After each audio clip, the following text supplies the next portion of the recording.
Hi students, இன்னைக்கு நம்ம பார்க்க போகிறது Tollman's catalytic cycle or loop for Suzuki coupling reaction. இது வந்து 4 ஸ்டெப்ஸில் நடக்குது. இதுவும் பலேடியம் பேஸ்டு காம்பவுண்ட் வச்சு தான் நமக்கு வந்து ஸ்டார்ட் ஆகுது.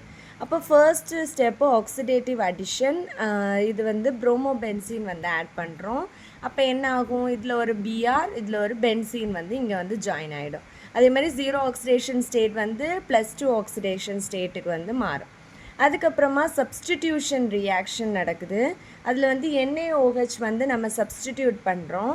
அப்போ NaOH சப்ஸ்டியூட் பண்ணும்போது NaBr வெளியே போயிடும், OH வந்து இங்கே வந்து ஜாயின் ஆகிடும்.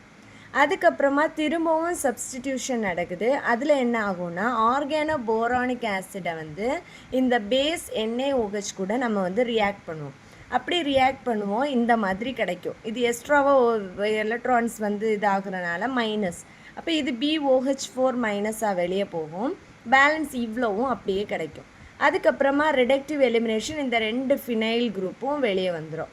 அப்போ நமக்கு பழைய அந்த பலேடியம் பேஸ்ட் காம்பவுண்ட் வந்து கிடைக்கும். இதுதான் சுசுகி கப்ளிங் ரியாக்ஷன். இதுவும் வந்து ரொம்ப சிம்பிளான கப்ளிங் ரியாக்ஷன்.